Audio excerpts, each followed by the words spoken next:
On DeepMind's Frontier Safety Framework by Zvi Mowshowitz. On DeepMind's Frontier Safety Framework. Previously, on OpenAI's Preparedness Framework, on RSPs, the first two frameworks. To first update on Anthropic and OpenAI's situation here. Anthropic's RSP continues to miss the definitions of the all-important later levels, in addition to other issues, although it is otherwise promising. It has now been a number of months, and it is starting to be concerning that nothing has changed. They are due for an update. OpenAI also has not updated its framework. I am less down on OpenAI's framework choices than Zach Stein-Perlman was in the other review I have seen. I think that if OpenAI implemented the spirit of what it wrote down, that would be pretty good. The critical level thresholds listed are too high, but the Anthropic ASL4 commitments are still unspecified. An update is needed, but I appreciate the concreteness. The bigger issue with OpenAI is the two contexts around the framework. First, there's OpenAI. Exactly. A safety framework you do not adhere to is worth nothing. A safety framework where you adhere to the letter but not the spirit is not worth much. Given what we have learned about OpenAI and their decision to break their very public commitments about committing compute to superalignment and driving out their top safety people, and failure to have a means for reporting safety issues, including retaliating against Leopold when he went to the board about cybersecurity, and also all that other stuff, why should we have any expectation that what is written down in their framework is meaningful? What about the other practical test? Zach points out that OpenAI did not share the risk scorecard for GPT-4o. They also did not share much of anything else. This is somewhat forgivable, given the model is arguably not actually at core stronger than GPT-4 aside from its multimodality. It remains bad precedent, and an indication of bad habits and poor policy. Then there is Microsoft. OpenAI shares all their models with Microsoft, and the framework does not apply to Microsoft at all.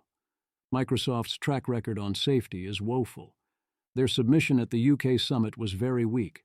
Their public statements around safety are dismissive, including their intention to make Google dance. Microsoft Recall shows the opposite of a safety mindset, and they themselves have been famously compromised recently. Remember Sydney? Microsoft explicitly said they got safety committee approval for their tests in India, then had to walk that back. Even what procedures they have, which are not much, they have broken. This is in practice a giant hole in OpenAI's framework.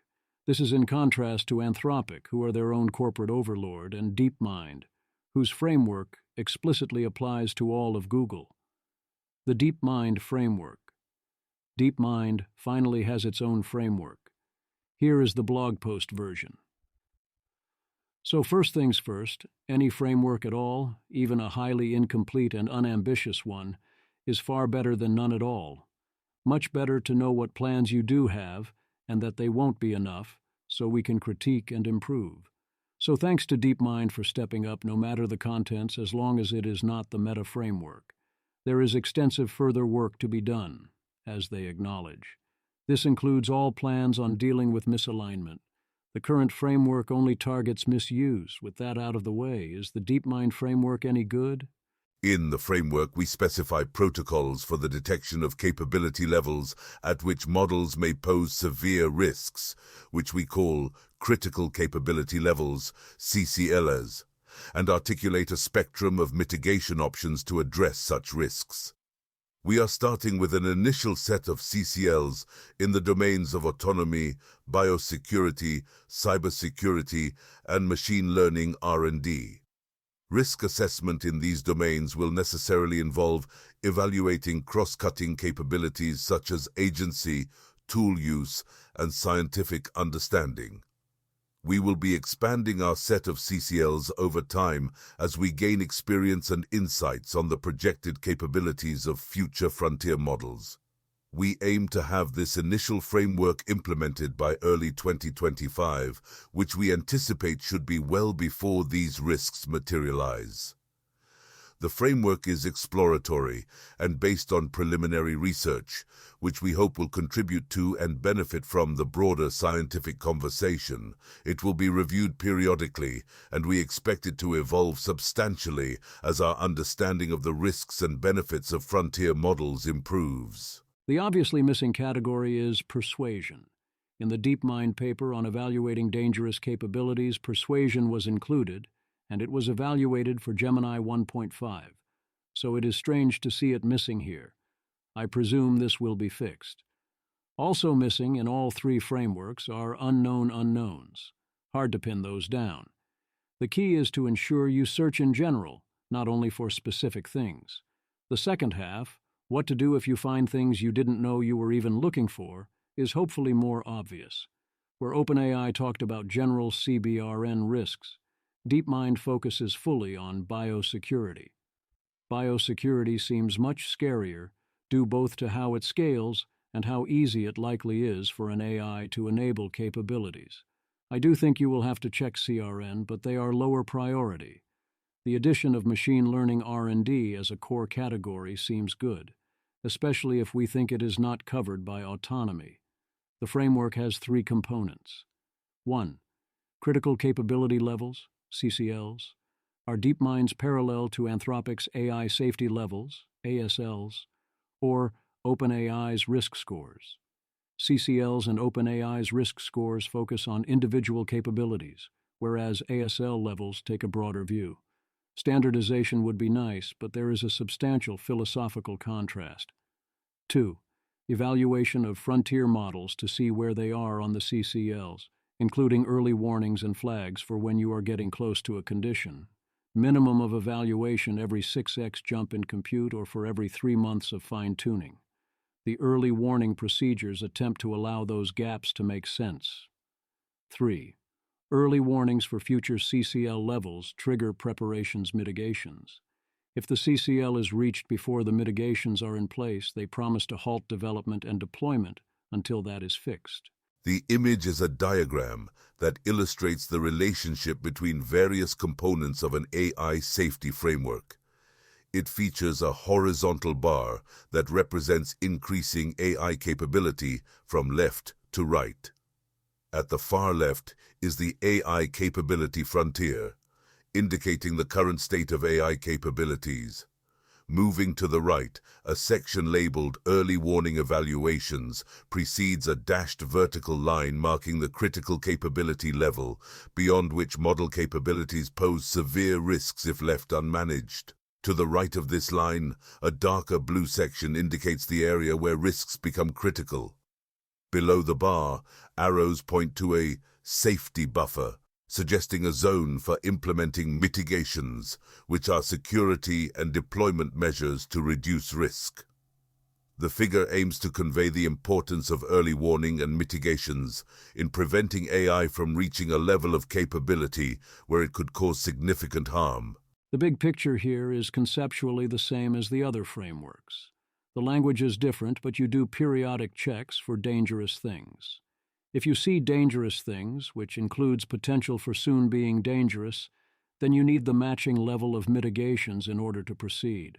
One note right away is that the effective compute jumps here are large.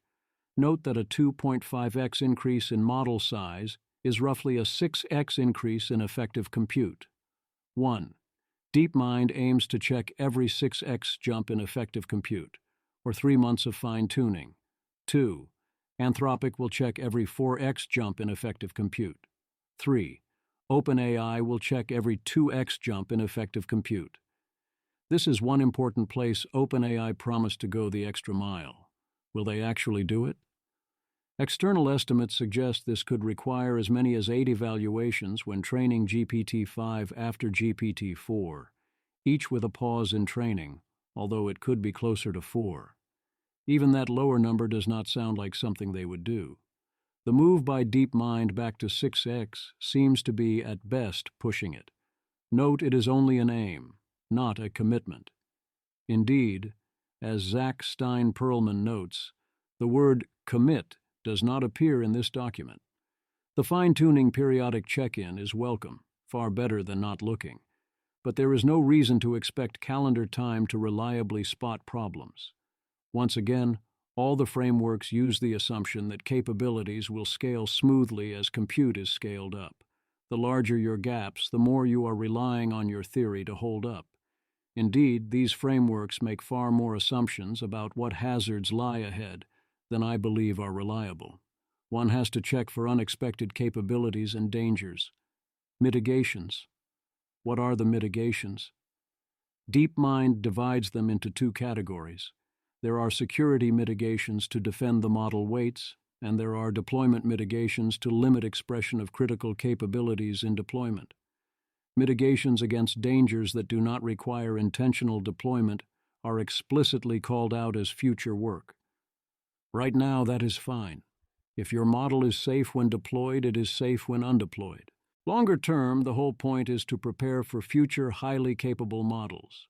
A future highly capable model could be dangerous without any intentional deployment and without outside exfiltration of weights.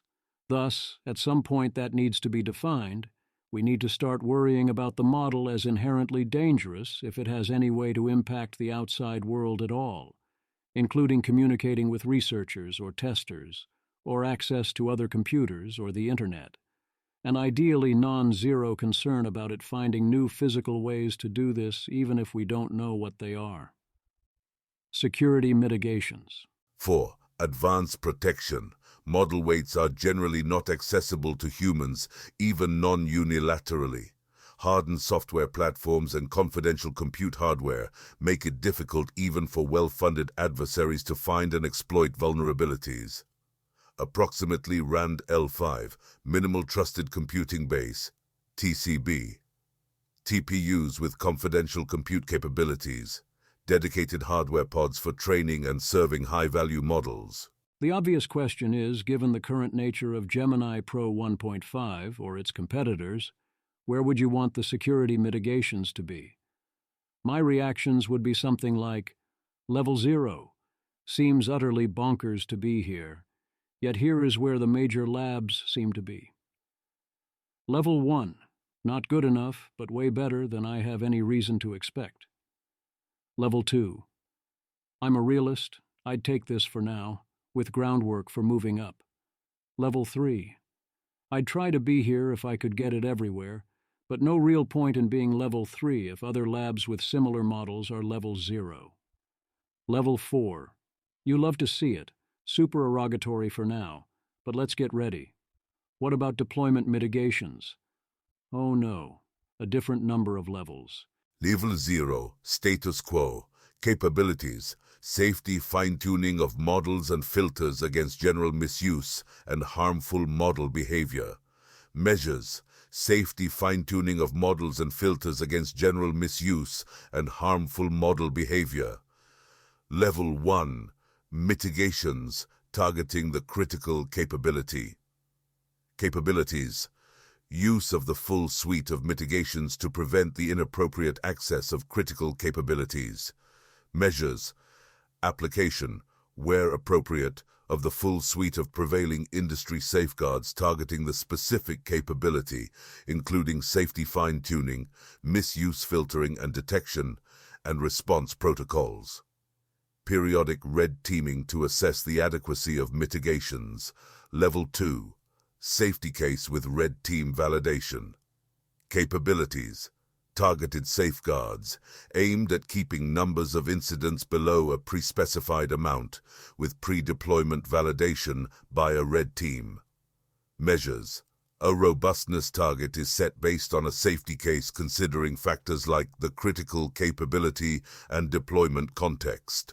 Afterwards, similar mitigations as Level 1 are applied, but deployment takes place only after the robustness of safeguards has been demonstrated to meet the target.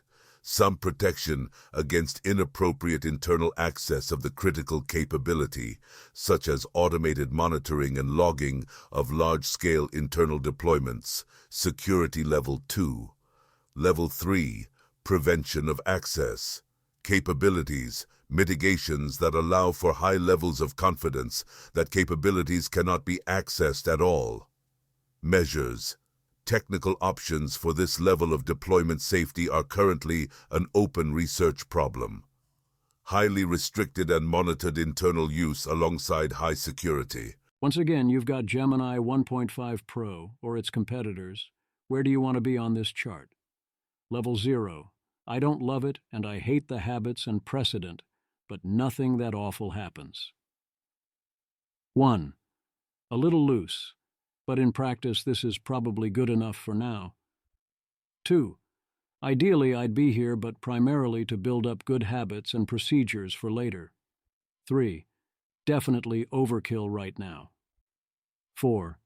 Thankfully, not yet relevant. So what are the capability thresholds? Attainment or proliferation of other powerful AI models. Algorithmic progress by 3x or comparably accelerate other AI research groups. Capabilities like the ones described in other CCLs. Machine learning R&D level 2. Could fully automate the AI R&D pipeline at a fraction of human labor costs, potentially enabling hyperbolic growth in AI capabilities. This could give any actor with adequate computational resources the ability to reach capabilities more powerful than those in the other CCLs listed in a short amount of time. The mismanagement of a model with these capabilities could result in the proliferation of increasingly and unprecedentedly powerful systems, resulting in significant possibilities of harm via misuse. Wait, what? Is this the Kardashev scale? I'm not entirely kidding. Note that I said reasonably similar things about OpenAI's thresholds. Autonomy Level 1 is a 5-alarm fire. It is what OpenAI calls a critical ability, meaning you stop training the model. Biosecurity Level 1 is likely also a 5-alarm fire if it gets into the wrong hands. It is very close to OpenAI's definition of a critical CBRN ability. Cyber Autonomy Level 1 is between OpenAI's medium and high for cybersecurity. When you put it like that, it seems clearly like it should count as at least high. I presume this would be quite bad without mitigations. Cyber Enablement Level 1 is a 5-alarm fire in the wrong hands by construction. It specifically says an amateur could successfully attack severe critical infrastructure. Machine Learning R&D Level 1 is the confusing one, since the misuse here would be that it helps the wrong people do their R&D. I mean, if I was Google, I would hope I would not be so insane as to deploy this if only for ordinary business reasons, but it is an odd scenario from a risk perspective. Machine Learning R&D Level 2 is the singularity. So based on the highest CCL threat level of the model, and noting that not all Level 1s are the same, so it isn't that simple. 1. I would want Level 2 to 3 security mitigations and Level 1 deployment mitigation. 2. I would want Level 4 security, and what do you mean mitigations don't deploy that? 3. The canonically correct joke here is nuke the entire site from orbit. It's the only way to be sure. But someone went and ruined that for everyone in the context of a data center, and it would plausibly be too late for that anyway. So instead I will say that unless you did this on purpose and you knew exactly what you were doing a lot better than anyone currently knows what they are doing, you would want to delete the model weights with extreme prejudice. What would DeepMind do in each case? I don't know. We have mitigation levels, but we have no mitigation plans. I also do not see any explanation of how they intend to figure out when they are in danger of hitting a threshold in the future. There are many other questions, too. They do have a paper, distinct from the framework, saying how they intend to run the tests. They then mention future work. 1. Greater precision in risk modeling. The document contains no risk modeling. Everything here is vague. So yes, room for improvement. 2. Capability elicitation. Yes, you're going to need that. 3. Mitigation plans. Right now it is a box labeled Mitigation Plan here. A mapping from issues to solutions is badly needed. 4. Updated sets of risks and mitigations. There could be additional risk domains. A.